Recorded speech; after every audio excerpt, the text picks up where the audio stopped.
ओम नारायण नारायण नारायण नारायण। सभी मित्रों को राम राम। दोस्तों अभी हम बात करने वाले हैं 83 के बॉक्स ऑफिस कलेक्शन के बारे में और उसके साथ में ही स्पाइडरमैन नो वे होम और सूर्यवंशी के भी कलेक्शन के बारे में हम चर्चा करने वाले हैं।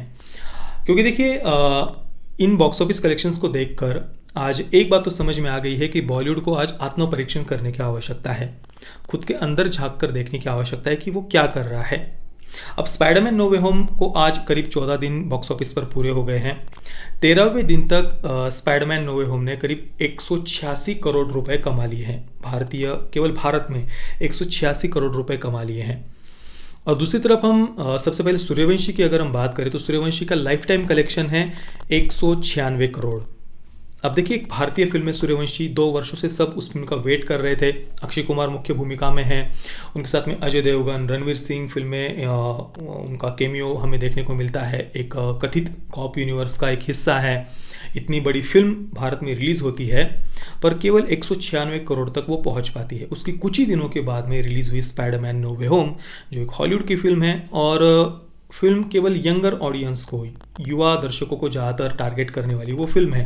पर फिर भी स्पाइडरमैन नो वे होम भारतीय बॉक्स ऑफिस पर 186 करोड़ का कलेक्शन कर लेती है और अभी भी हर दिन स्पाइडरमैन नो वे होम करीब 4 से 5 करोड़ रुपए, 3.5 करोड़ रुपए तक अभी तक वो कमा रही है 13वें 14वें दिन पर।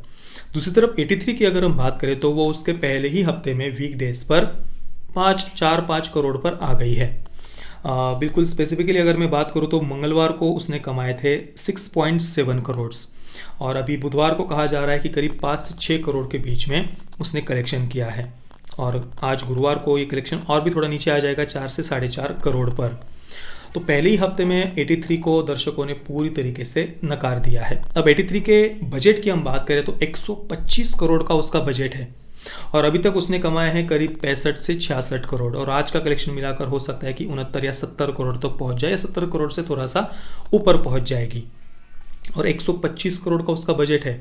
ये तो एक फ़ायदा उसको होगा अगले हफ्ते की जर्सी रिलीज़ नहीं हो रही है। जर्सी रिलीज़ होती तो 83 पूरी तरीके से बॉक्स ऑफिस से हट जाती, थोड़े बहुत शोज़ उसे मिलते क्योंकि दर्शकों ने ऑलरेडी उसे नकार दिया है तो जर्सी को ज़्यादा स्क्रीन्स मिलती। और अभी जर्सी रिलीज़ नहीं हो रही है तो उसका एक थोड़ा सा फ़ायदा 83 को मिल सकता है। पर फिर भी पहले ही हफ्ते में जब इस प्रकार का कलेक्शन है तो अगले हफ्ते में इससे ज़्यादा तो डेफिनेटली नहीं होने वाला। तो हो सकता है कि अगले हफ्ते में दूसरे हफ्ते में ये शायद कुछ 20 से 25 करोड़ रुपए कमा ले, तो पर फिर भी 100 करोड़ के मार्क तक तो ये नहीं पहुंच पाएगी। या हो सकता है कि शायद 100 करोड़ को ये पार कर जाए, पर फिर भी 125 करोड़ इसका बजट है तो ये बजट तक अपना पूरा रिकवर नहीं कर पाएगी। तो ये एक पूरी तरीके से बॉक्स ऑफिस पर एक डिजास्टर साबित हुई है, ऐसा हम कह सकते हैं। अब 83 को भारतीय दर्शकों ने क्यों नकार दिया या बॉक्स ऑफिस पर ये फिल्म क्यों फेल हो गई, इसके पीछे कई सारे रीजंस हो सकते हैं जिनके बारे में अभी हम एक एक करके चर्चा करते हैं। सबसे पहला रीज़न तो मुझे यही लगता है कि कंटेंट दर्शकों को उतना पसंद नहीं आया।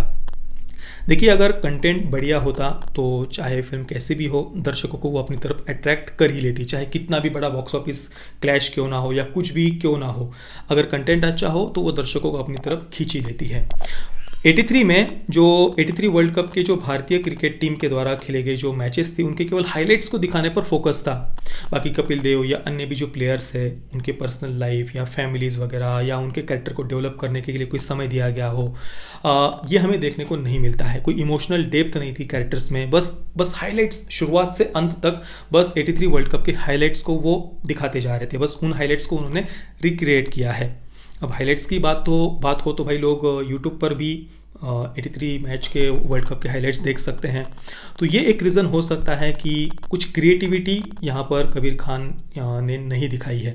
तो ये एक सबसे मुख्य कारण मुझे लगता है। इसके बाद दूसरा कारण ये हो सकता है कि दीपिका पादुकोण या कबीर खान को लेकर लोगों के अंदर जो नाराज़गी है शायद उसका नुकसान भी फिल्म को हुआ है।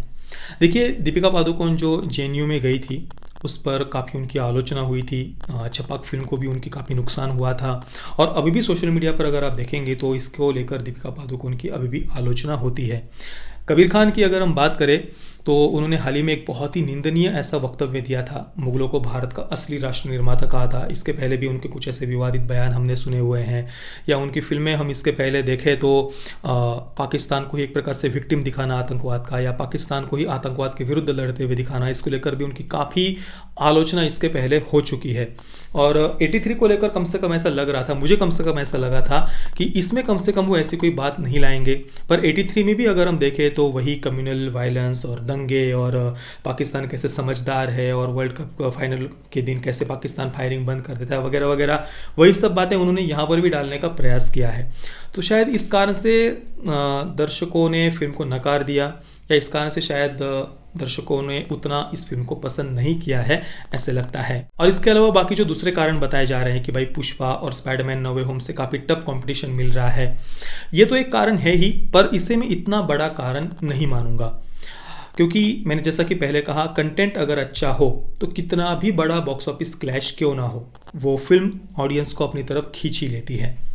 हाँ, कुछ हद तक ये बातें प्रभाव डालती है, इसमें कोई संदेह नहीं है। पर हाँ, ये इनको मैं सेकेंडरी, दुय्यम ऐसा कारण कहूँगा। अब दोस्तों, जैसे कि मैंने वीडियो की शुरुआत में कहा था, इन बॉक्स ऑफिस कलेक्शंस को देखकर आज बॉलीवुड को आत्म परीक्षण करने की आवश्यकता है, खुद के अंदर झांक कर देखने की आवश्यकता है कि वो क्या कर रहा है। स्पाइडरमैन नो वे होम जैसी फिल्म, जो एक हॉलीवुड की फिल्म है, केवल यंगर ऑडियंस को टारगेट करने वाली फिल्म है, वो फिल्म भी भारत में रिलीज होती है और 190 करोड़ से ज़्यादा पैसे कमा लेती है। और अभी भी वो उसके जितने शोज़ है वो हाउसफुल चल रहे हैं लगभग, और आने वाले एक हफ्ते में वो अवश्य 200 करोड़ का आंकड़ा भी पार कर देगी। पर दूसरी तरफ हम भारतीय फिल्मों को अगर हम देखेंगे, इतनी बड़ी बड़ी फिल्में जिनमें इतने बड़े बड़े कलाकार हैं, वो फिल्में भी बॉक्स ऑफिस पर पूरी तरीके से दर्शक उन्हें नकार रहे हैं। तो इससे बॉलीवुड को समझने की आवश्यकता है, आत्म परीक्षण करने की आवश्यकता है कि वो क्या कर रहा है, देश के दर्शकों को समझने की आवश्यकता है। हालांकि सूर्यवंशी या 83 दोनों का ही कंटेंट ऐसा था जो ज़्यादा एक मास ऑडियंस को अपील करने वाला था, उनको अपनी तरफ अट्रैक्ट करने वाला था, पर फिर भी उन्होंने दर्शकों को एक प्रकार से निराश ही किया है। सूर्यवंशी तो काफ़ी सारे लोगों ने उसे पसंद किया, स्वाभाविक सी बात है, अक्षय कुमार, अजय देवगन, रणवीर सिंह फिल्म में मुख्य भूमिका में थे, पिछले 2 वर्षों से लोग उसका वेट कर रहे थे। तो उसका कलेक्शन मैं कोई ख़राब नहीं कहूँगा, पर वो फिल्म और ज़्यादा पैसे कमा सकती थी। और दूसरा, पर्सनली मुझे सूर्यवंशी का कंटेंट उतना कुछ खास पसंद नहीं आया था, कुछ क्रिएटिविटी कहीं से भी सूर्यवंशी में नहीं थी।